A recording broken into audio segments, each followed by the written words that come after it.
lot about what's happening in the US today from an international perspective. But what's the view like from inside looking out? I'm very, very pleased to be able to speak with Mick Cornett, the mayor of Oklahoma City, who is here to speak with us. And we want to start right out and ask you, give us a sense of where Oklahoma is today in terms of its economy relative to the national economy, and how you would distinguish that, because all the numbers that we see appears to be telling a very different story. I mean, your unemployment rate is not what the national average is looking like. It's 5% rather than 9%. Your city budget is looking very strong. You're not as leveraged as many other cities in the U.S. And so, what is your perspective of the country from where you sit?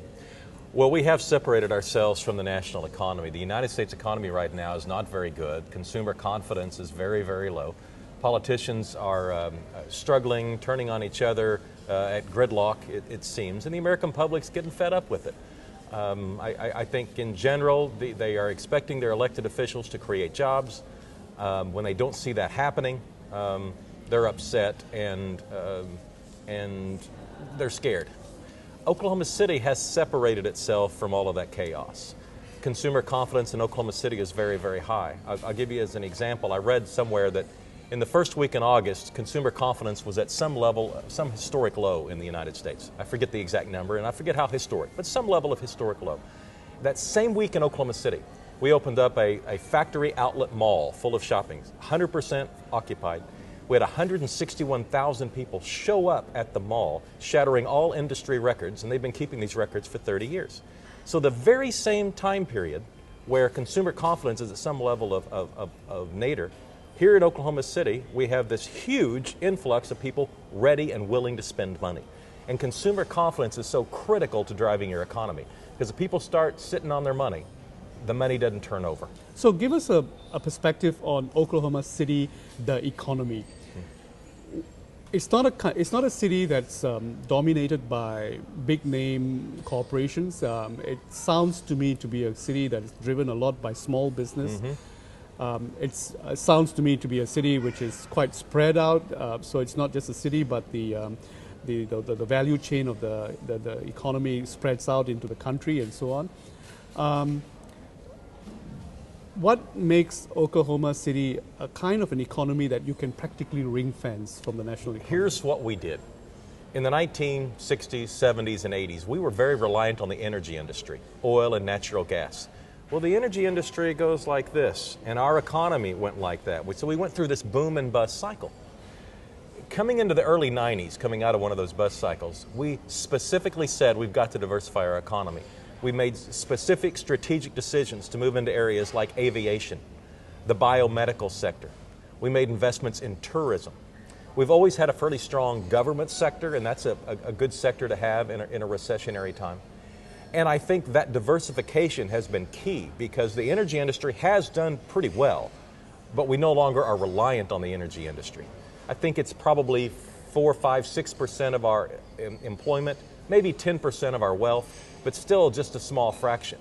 And so, whereas a generation ago, people would have looked at a commodity price to determine Oklahoma's economy, they would have said, well, what's a barrel of oil?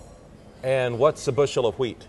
Today, you would say, what is the level of natural gas? You know, what's a cubic natural gas providing? But generally, we've diversified so much more. Yeah, but still, would your detractors say that Oklahoma City is a lot to do with government as the anchor economy or economic driver? I wouldn't say it's an anchor, but it's a really nice part of the economy to have. And that's because? Well, because those jobs typically have benefits. They're pretty stable. You know, there's not a whole lot of people getting laid off or hired, so it's a pretty stable part of the government force. And it's nice to have a significant government sector in your economy. Now, we can all argue that government's too big and needs to be downsized. That's a different argument. But what I'm saying is, as a mayor, do I like having a government sector in my economy? Absolutely. I think it's important and to have. This is federal government? This is It's very really local? all of them. We do have quite a few federal employees. We have a large Air Force base in our city. We also have a large Federal Aviation Association presence in our city, and then we're the capital of the state, so we have a lot of state employees. Right. How long did it take for Oklahoma to come to that level where there's some kind of resonance between all the different constituents of the economy, from the time of losing that pole position during the oil and gas period? Well, it's been very slow. The 1980s were very poor for Oklahoma, and 1990s were a little better, and then in this decade we've done pretty well. And so it's been gradual, but I would say in the last 7 or 8 years, our economy has been about as good as you're going to find anywhere in the United States. And your ability to collect taxes, your sales tax invoices and your receipts have been looking very good. Oh, we're in a boom time. Our sales tax revenue is up 5 to 10% a year in the last year or two coming out of the recession, and that's unexplainably high. Okay, reflect with me this resonance you have in your economy, which is so different from the rest of the United States today. What do you think holds it together? And what is it that gives that sense of confidence for the community to tick and to continue shopping, as if they'll still hold on to their jobs and things will be fine? Well, unemployment is low. As you mentioned, it's the lowest unemployment rate in the United States. That's part of it. There's still a strong work ethic in Oklahoma, so I think Americans as a whole are starting to become lazy and less likely to want to work. In Oklahoma, that strong work ethic still holds true. And we've also been very successful in building the quality of life. And I think in the 21st century, what you're seeing is the highly educated 20-somethings of the world who can live anywhere they want, people with choices, are being very specific and choosy about where they want to live. And we're winning a lot of those battles. So you have a lot of influx of highly educated people moving to Oklahoma City. The Kauffman Foundation, based in Kansas City, recently selected us as the most entrepreneurial city in the country, most startups per capita. And so these small businesses are tapping into that young talent pool, and it's all working. But it's that quality of life that Oklahoma City has created that's really the key, because in the past, people moved to where the jobs were. And in the future, the jobs are going to where the people are. And right now, the people are gravitating toward places like Oklahoma City. Okay, let's project what you do have in Oklahoma outwards into the rest of the country. What do you think that the rest of the country could or should be doing better in order to look like Oklahoma? Well, first of all, we have very little traffic congestion, and that's very important. I know people that live in Southern California that spend an hour and a half each way to work. Okay. Well, if you do that every day, that's 3 hours in your car. In Oklahoma City, that's probably 5 or 10 minutes. And that weighs down to the quality of life. Do you really want to spend your time in your car? We also have very affordable housing.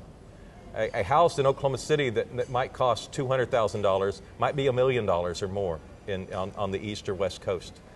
And so on the east and west coast, you have a young generation that's come up, and that American dream of owning their own home doesn't even seem achievable. In Oklahoma City, it's still very achievable. So we have a low cost of living, and we have higher than average salaries. And so there's a bubble there. There's a discretionary income opportunity. And when a person has discretionary income because their expenses are low and their salaries are high, they have money for things like restaurants and sports tickets and things like that, so they can enjoy life.